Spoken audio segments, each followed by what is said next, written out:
আসসালামু আলাইকুম। আমরা এখন দেখব NCC bank management training officer MTO 2018 পরীক্ষার প্রশ্ন সমাধান গণিত পাঠটুকু।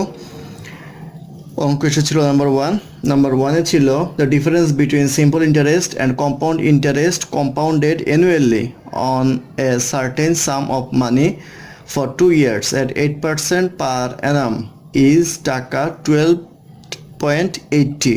Find the principal amount. অর্থাৎ সিম্পল ইন্টারেস্ট এবং কম্পাউন্ড ইন্টারেস্টে একটা নির্দিষ্ট পরিমাণ টাকা ইনভেস্ট করা হয়েছিল এবং 8% ইন্টারেস্টে 2 বছর পরে এই দুইটার টাকার ইন্টারেস্টের ডিফারেন্স হয়েছে 12 টাকা 80 পয়সা। তো সেই প্রিন্সিপাল অ্যামাউন্ট অর্থাৎ মূলধন কত সেটা জানতে চাওয়া হয়েছে। তো আমরা যখন ইন্টারেস্ট হিসাব করব সেটা দুইভাবে হিসাব করা হয়। একটা হচ্ছে সিম্পল ইন্টারেস্ট আর এটা হচ্ছে কম্পাউন্ড ইন্টারেস্ট।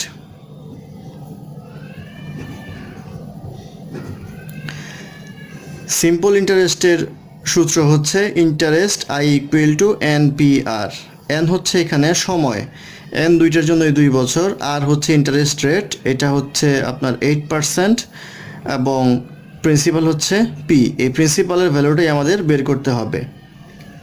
তো সিম্পল ইন্টারেস্টের ক্ষেত্রে আই ইকুয়াল টু NPR যদি আমরা মানগুলি বসাই তাহলে পাবো 2 ইন্টু পি ইন্টু আর হচ্ছে 8%।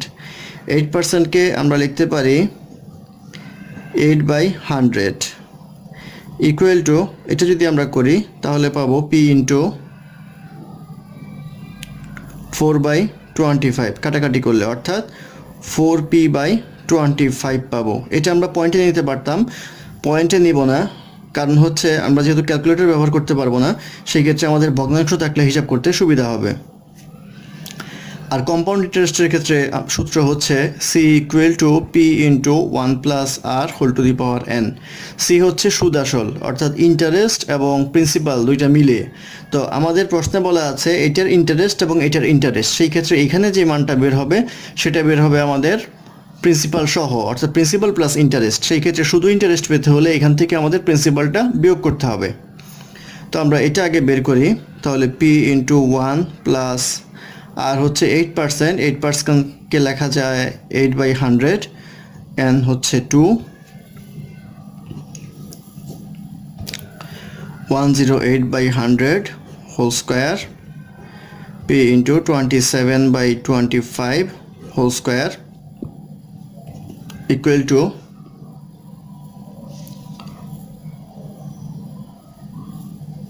P into 729 divided by 625। এটা আসলো আমাদের ইন্টারেস্ট প্লাস প্রিন্সিপাল 729p/625। যদি আমাদের ইন্টারেস্টটা বের করতে হয় তাহলে আমরা এখান থেকে পিটা বিয়োগ করব। তো পি বিয়োগ করলে আমরা পাবো 729p divided by 625 minus P. তো এটা যদি করি 625 হবে লসাগু, 729p minus 625p equal to আসবে 625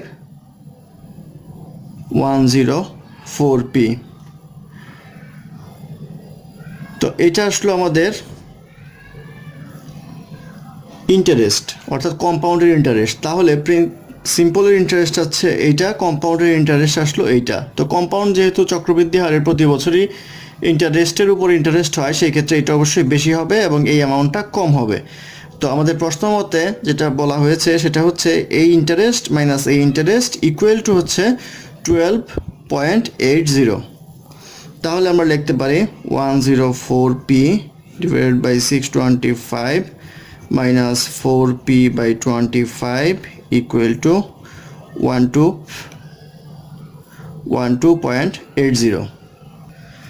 তো এটা যদি আমরা করি 625 104p minus 100p equal to 1280 or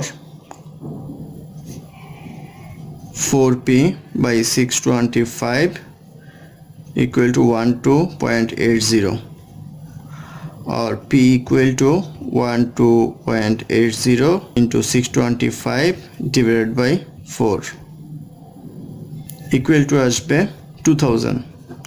অর্থাৎ এই 2000 হচ্ছে আমাদের প্রিন্সিপাল অ্যামাউন্ট অর্থাৎ 2000 টাকা সে 8% ইন্টারেস্টে একবার কম্পাউন্ড ইন্টারেস্টে ব্যবহার করলো 2 বছর ইনভেস্ট করলো, আবার সিম্পল ইন্টারেস্ট ইনভেস্ট করলো 2 বছর, তখন ইন্টারেস্টের ডিফারেন্সটা হবে 12 টাকা 80 পয়সা। তাহলে 2000 টাকা হচ্ছে এই কোশ্চেনের answer. Next math number 2। Number 2তে বলা আছে Jaya can flip 40 pancake per minute whereas Shelly works at half Joya's rate. How much time in minute will it take two of them to flip 150 pancakes? If Shelly flips the first 30 herself and is then joined by Joya for the remaining. অর্থাৎ বলা হচ্ছে Jaya 40টা cake বানাতে পারে 1 মিনিটে এবং শেলির গতিবেগ অর্থাৎ শেলির যে রেট আছে বানানোর সেটা হচ্ছে জয়ার অর্ধেক। তাহলে কতক্ষণ সময় লাগবে 150টা প্যানকেক বানাতে যদি শেলি নিজে আগে 30টা বানিয়ে থাকে? অর্থাৎ এখানে বলা আছে জয়া